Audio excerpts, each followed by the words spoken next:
Rappelez-vous qu'elles ont été lancées depuis le 25 mars 2025. Eh bien, les consultations politiques initiées par le chef de l'État Félix Tshisekedi en vue d'un gouvernement d'union nationale se sont donc clôturées le mardi 8 avril, tard dans la soirée. Eh bien, le conseiller spécial du chef de l'État en charge des questions sécuritaires, le professeur Ebérandé Kolongele, s'est donc entretenu avec la délégation des anciens candidats présidents de la République. Au sortir de leurs échanges avec donc cet émissaire du chef de l'État, eh bien, l'ancien candidat Yves Punga a exprimé leur adhésion à participer à ce gouvernement qui, selon lui, doit être fondé sur le principe de la méritocratie et non du poids politique. Plus de détails nous sont fournis par Guilain Luzamba Mateta et Fabrice Bola.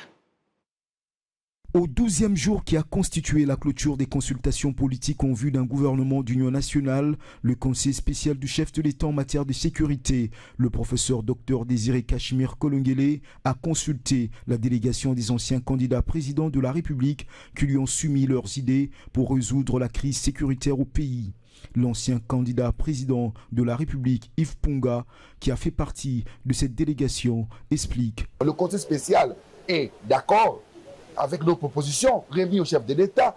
Nous avons remis un ouvrage qui parle de 17 points pour résoudre le problème de la guerre et apporter le développement en RDC. Ce développement, c'est commencer par le numérique, contrôler l'appareil de l'État, nous devons savoir qui est congolais, qui ne l'est pas. Ils se disent prêts d'intégrer le prochain gouvernement avec la main tendue du chef de l'État. Nous sommes prêts à intégrer ce gouvernement parce que en RDC, depuis 1960 l'indépendance, on a toujours parlé du poids politique. Les politiciens ont pris en otage le développement parce que vous verrez quelqu'un dire « moi j'ai une équipe, je suis fort quelque part » et on a oublié la méritocratie. Les experts, les gens qui peuvent apporter le développement sont mis en dehors de la structure politique, de la gestion du pays, parce qu'un groupe d'individus pense que le Congo leur appartient.